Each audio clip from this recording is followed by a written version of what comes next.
Il-kap eżekuttiv tal-Aġenzija Mita Manuel Darmanin wissa li bżieda fil-frekwenza u fil-livell ta' sofistikazzjoni marbuta ma' cyber attacks jeħtieġ li jkun hemm marfin u kawtela dwar ir-riski. Għalli fil-waqt li l-ebda organizzazzjoni jew gvern huwa kompletament eżenti minn dan it-teddid, ir-reżiljenza tista' tinbena. 30 miljun biss fuq aspett ta' security biex inkunu se implementaw diversi teknoloġiji ta' encryption, ta' AI, ta' machine learning, ħafna għodot u differenti. Jiġifieri bħala gvern qed ninvestu biżżejjed, għatmu biżżejjed f'dan ir-rigward. From an individual basis, mbagħad minn naħa l-oħra wieħed irid joqgħod attent, dejjem irid ikun attent għal qed jagħmel. Studju tal-IBM Cost of a Data Breach Report 2024 elenka kif l-ispiża medja ta' data breach tammont għal madwar $4.88 miljun.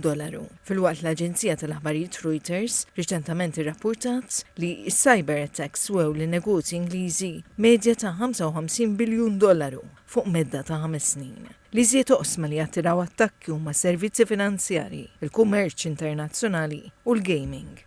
Il-kap eżekuttiv tal-Mita madankollu wissa li l-implikazzjoni tal-attakki mhumiex biss finanzjarji, iżda potenzjalment issir sara li ma tistax tkun kwantifikata bil-flus. Tista' tfisser li organizzazzjoni ikollha tagħlaq issa jew għax ikunu ħadula aċċess għad-data u l-flus li jtolbuha biex tiġi release dik id-data hija ikbar milli tiflaħ jew inkella anke mħabba kwistjoni ta' trust li jista' jkollok nies u mbagħad ma jibqgħux jifdaw dik l-organizzazzjoni. Psikologa li studjat l-effetti ta' cyber attacks Dr. Lorleen Farrugia qalet li 80% tal-attakki cyber jibdew minħabba żbalji umani jew meta wieħed jafda żejjed. Qalet li s-sigurtà cyber tibda minn kull wieħed u waħda minnha u l-ewwel pass huwa l-edukazzjoni.